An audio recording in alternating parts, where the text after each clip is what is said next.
আসসালামু আলাইকুম ওরহমতুল্লাহি ওবরাকাতু নাহমাদুহু ওয়া নুসাল্লি আলা রাসূলিহিল কারীম আম্মা বা'দ আউযু বিল্লাহি মিনাশ শাইতানির রাজীম বিসমিল্লাহির রহমানির রহিম। সম্মানিত দ্বীনী ভাই বোনেরা, সম্মানিত ভিউয়ার্স, আশা করি আপনারা সবাই ভালো আছেন। আলহামদুলিল্লাহ, আল্লাহর অশেষ মেহেরবানিতে, আল্লাহর দয়ায় আমি অনেক ভালো আছি। ভিউয়ার্স, আজকে নতুন আরেকটি দোয়ার ভিডিও নিয়ে আপনাদের মধ্যে হাজির হলাম। অবশ্যই আপনারা ভিডিওর থাম্বনেল থেকে ক্লিক করেছেন। ভিউয়ার্স, আপনাদের কাছে একটাই অনুরোধ, যারা এখন আমার চ্যানেলটি সাবস্ক্রাইব করেননি দয়া করে আমার চ্যানেলটি সাবস্ক্রাইব করে দেবেন। আজকের দোয়াটি হলো সাগরের ফেনার পরিমাণ গুনাহসমূহ মাফ করার জন্য যেই দোয়া পাঠ করবেন, রাসূলুল্লাহ সাল্লাল্লাহু আলাইহি ওয়াসাল্লাম বলেছেন, সে দোয়াটি শিখিয়ে দেব। চলুন দেরি না করে আমরা দোয়াটি জেনে নিই।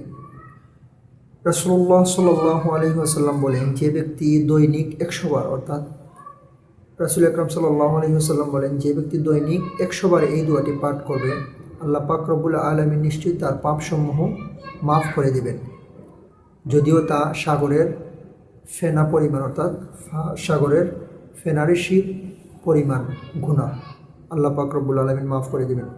রাসূলুল্লাহ সাল্লাল্লাহু আলাইহি ওয়াসাল্লাম বলেছেন, যে ব্যক্তি 100 বার দিনে পাঠ করবে এই দোয়া, সেই দোয়াটি হলো সুবহানাল্লাহি ওয়া বিহামদিহি, সুবহানাল্লাহি ওয়া বিহামদিহি, সুবহানাল্লাহি ওয়া বিহামদিহি।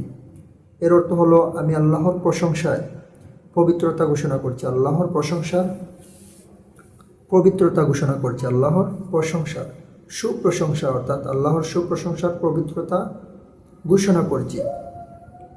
এই দোয়াটির অর্থ হলো, সহিহ বুখারী শরীফের হাদিস এইটি, 6405 নম্বর হাদিস, মুসলিম শরীফের 2691 নম্বর হাদিস, 91 নম্বর হাদিস। ইনশাআল্লাহ এই আমলটি করার চেষ্টা করবেন। এই দোয়াটি রাসূলুল্লাহ সাল্লাল্লাহু আলাইহি ওয়াসাল্লামের মাধ্যমে, রাসূলুল্লাহ সাল্লাল্লাহু আলাইহি ওয়াসাল্লাম বলেছেন, সেহেতু আমরা এই দোয়াটি আমল করার চেষ্টা করব। ইনশাআল্লাহ আল্লাহ পাক রব্বুল আলামিন আমাদের পাপসমূহ গুনাহসমূহ মাফ করে দেবেন। তো ভিউয়ার্স, আজকের ভিডিওটি এই পর্যন্তই। ইনশাআল্লাহ দেখা হবে পরবর্তী কোনো ভিডিওতে। সেই পর্যন্ত ভালো থাকুন, সুস্থ থাকুন। আসসালামু আলাইকুম ওয়া রাহমাতুল্লাহি ওয়া বারাকাতুহু।